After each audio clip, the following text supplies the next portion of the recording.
Welcome to Tech Law Talks. I am Anthony Diana, a member of Reed Smith's Tech and Data Group. In each episode of this podcast, we will discuss cutting-edge issues on technology, data, and the law. We will provide practical observations on a wide variety of technology and data topics to give you quick and actionable tips to address the issues you are dealing with every day. Welcome back to Tech Law Talks and our M365 and 5 Foundation series, where we're joined by Lighthouse to explore the core elements of Microsoft 365 and key operational and legal considerations. In this episode, we'll be discussing Teams chats and what people need to know about Teams chats. Joining me today are TJ Satnick from Reed Smith and John Collins from Lighthouse. So let's get started. A lot of people hear about Teams chats. People are using Teams chats. TJ, why don't you tell us what are Teams chats? Sure. So Teams chats will ultimately become your Skype replacement. It is going to be your organization's baseline instant messaging platform. So ultimately, you could, like Skype, have an instant messaging conversation with just one person or multiple people. What else? What aspects of this are different from Skype?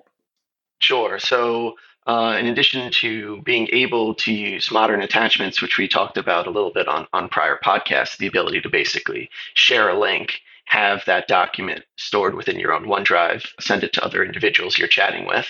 But there are also this ability to use these expressive features. These are access to GIFs, which ultimately are GIFs that you could send, stickers, memes, praise, reactions. Anthony, I know we have a lot of fun with these ourselves. I mean, it's just a good way to basically add some fun into your collaboration tool. A lot of organizations we've spoken to tend to like these a lot. Yeah, and I think on that, well, one thing to keep in mind, because I think there is a lot of risk associated with using some of these. One of the features of these team chats are they're persistent, right? So unlike Skype that go away pretty quickly, the whole concept of these Teams chats and making them a little more like email is the fact that they stay around, right? And you can apply retention to these chats and the like. So if you have that and you have these expressive features, that obviously adds some level of risk. So why don't we talk a little bit about what are these expressive features? Obviously, you mentioned a bunch of them, but again, why does legal and compliance care about people using a Giphy, a sticker, a meme, or whatever?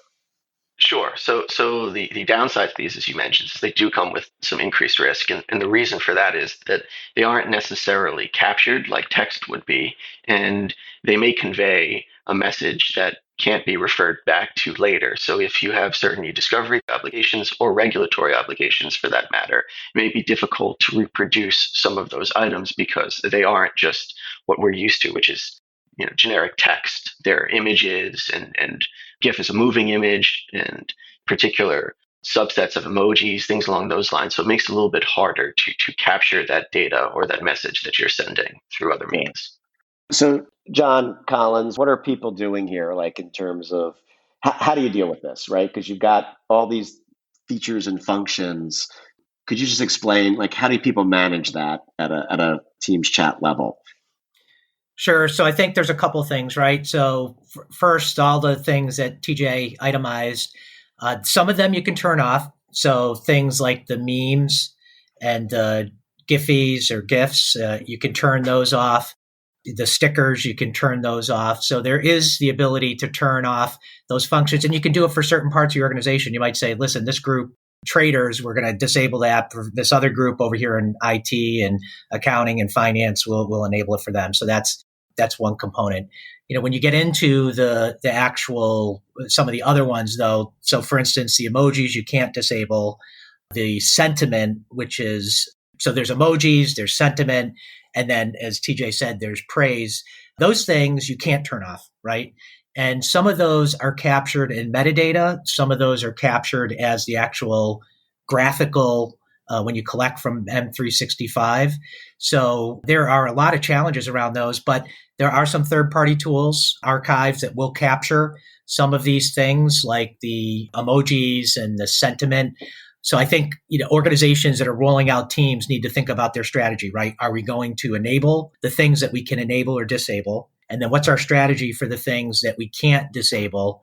How are we going to capture those? And understanding what the dynamics are there is really important.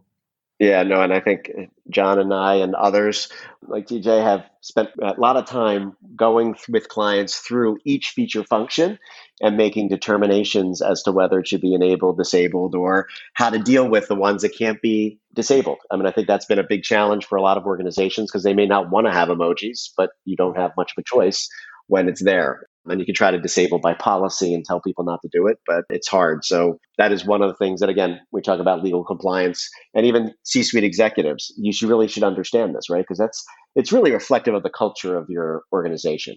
Sort of how you handle this is going to be reflective of how you want your employees to communicate, not only internally, but externally. Any other issues, John, on Teams chats that we should raise before we go? I just think that a couple other things to think about is that if you are going to have a strategy around retention, is that you have to set up specific retention policies for teams. If you put a retention policy against the mailbox of a user, which is where teams are actually stored, the team chats are actually stored, that retention policy for Exchange won't impact the chats.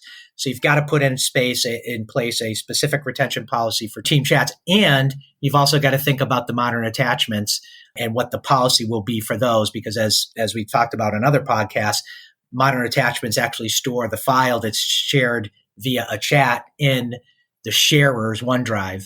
So that's another key consideration in rolling out Teams. Yeah, no, thanks. Yeah, there's a lot to consider when you're rolling out Teams and even Teams chats. It's not just Skype. So thanks, John and TJ. That was great. And thanks, everybody, for listening. Obviously, we're going to have lots more podcasts on this and other subjects. So hopefully you'll listen in. Thanks. Tech Law Talks is a Reed Smith production. Our producer is Allie McCardle. For more information about Reed Smith's tech and data practice, please email techlawtalks@reedsmith.com. You can find our podcast on Spotify, Apple Podcasts, Google Podcasts, Stitcher, and reedsmith.com, and our social media accounts at Reed Smith LLP on LinkedIn, Facebook, and Twitter. This podcast is provided for educational purposes. It does not constitute legal advice and is not intended to establish an attorney-client relationship, nor is it intended to suggest or establish standards of care applicable to particular lawyers in any given situation. Prior results do not guarantee a similar outcome. All rights reserved.